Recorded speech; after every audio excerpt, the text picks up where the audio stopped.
अब की बार मुँह पे होऊं दयाल, रोम रोम जन होई निहाल।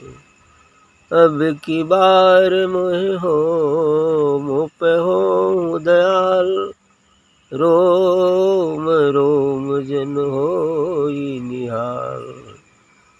जन बिन मैं आठो पहवार, तुम्हारे चरण पे आ पावार। तुम तो राम हो निर्गुण सार, मोरे हियम तुम आधार। तुम तो राम हो निर्गुण सार, मोरे हियम तुम आधार। तुम बिन जीवन को काज, तुम बिन जीवन को काज।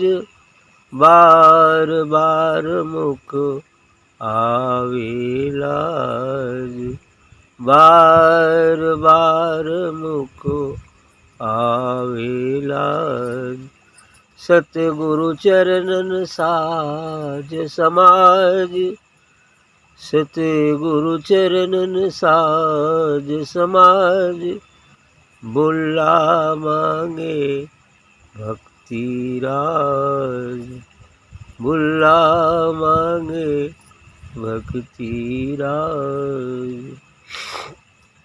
ये बुल्ला शाह मुसलमान बादशाह जी थे, वो बादशाह थे, लेकिन यह राजपाट अपना पूरा त्याग करके सदगुरु के चरण चले गए और अंत में ज्ञान लाभ भी किया।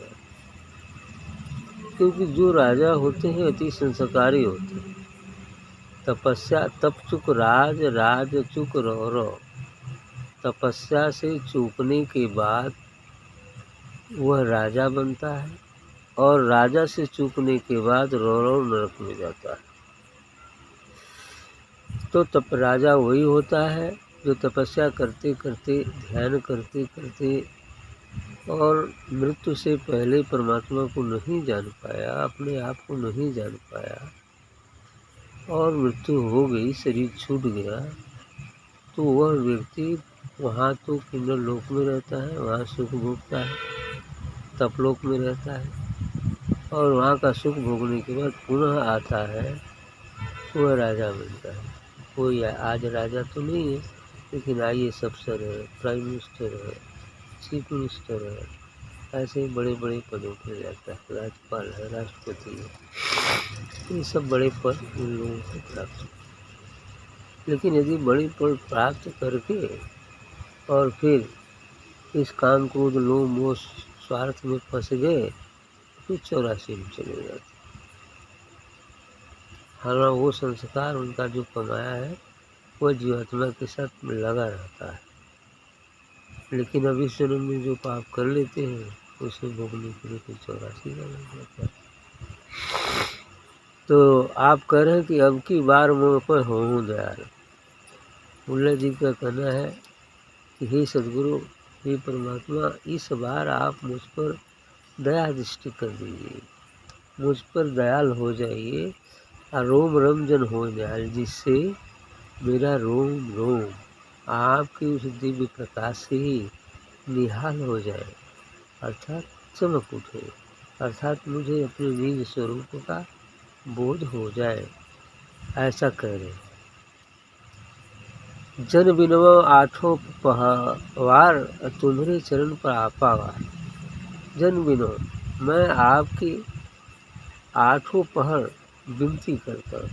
पहवार मतलब पहर, 4 पहर का दिन और 4 पहर का रात होता है, तो ये आठों पहर पूरी विनती। ये कैसे होगा? जब आत्मा उन्नत स्थिति में चली जाती है तभी तो आठों पहर भजन कर पाता है, क्योंकि आठों पहर भजन शुरू में नहीं हो पाता है। उठते बैठते चलते फिरते सोते जागते खाते पीते कुछ भी कार्य करते हुए सद्गुरु का याद करना है। कोई काम छोड़ना भी नहीं है ना, और पकड़ना भी नहीं है, दोनों साथ साथ है ना। छोड़ना नहीं है, गृहस्थी का काम है, आपका ड्यूटी है, संसार में गृहस्थ आश्रम में, तो जो कर्तव्य कर्म है उसको तो करना ही पड़ता है।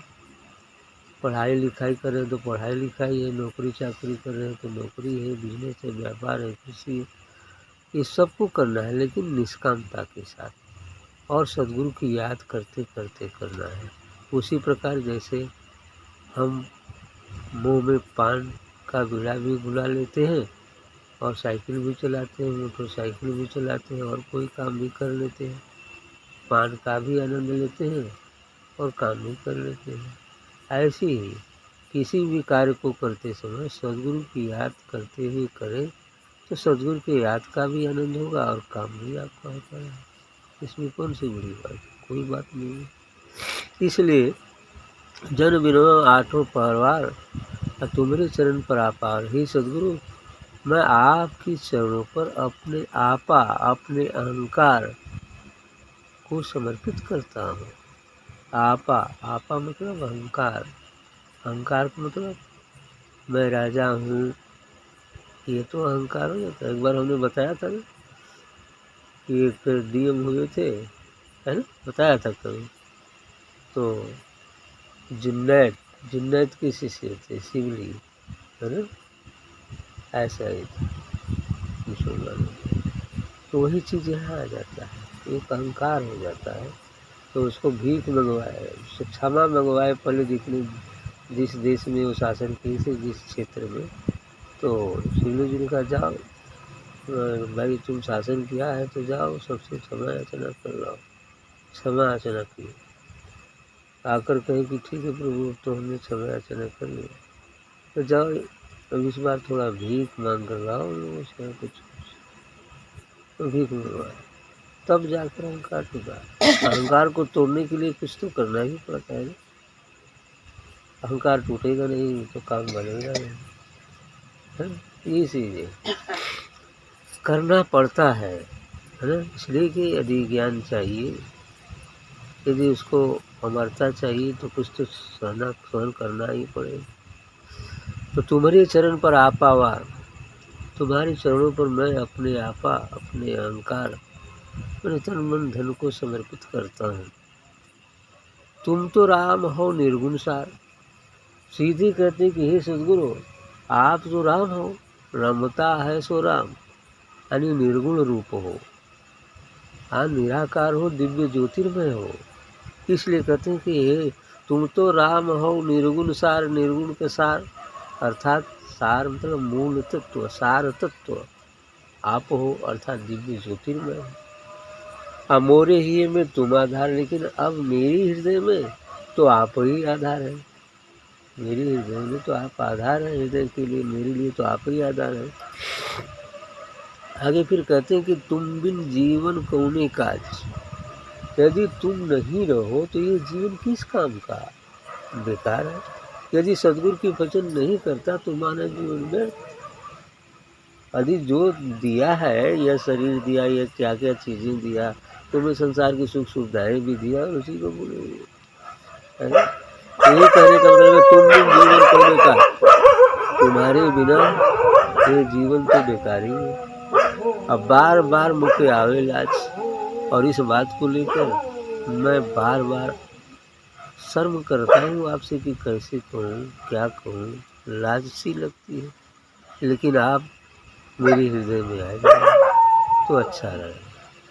और एक बात और कह रहे हैं कि सतगुरु चरणन साथ समाज बुल्ला मांगे भक्ति राज, करें कि ये सतगुरु का चरण मिल जाए और संत समाज मिल जाए, भक्ति करने के लिए, साथ करने के लिए सत्संगी जन मिल जाए, और क्या मिल जाए, अब भक्ति का राज मिल जाए। भक्ति वाला राज चाहिए, अब संसार वाला राज नहीं चाहिए, है ना।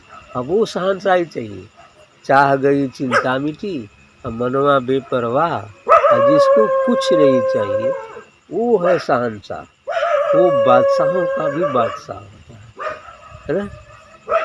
वो किंग ऑफ किंग्स होता है ना, राजाओं का भी राजा होता है। ठीक है। हाँ, यदि झोपड़ी में कुछ है भी नहीं ना तो भी राजा होता राजा है ना? बात समझ में आई कि नहीं? ये चीज़ होता है, इसलिए कह रहे हैं कि गुल्ला मांगे भक्ति राज, रसगुल्ला जो है भक्ति वाला रहना चाहिए। ठीक।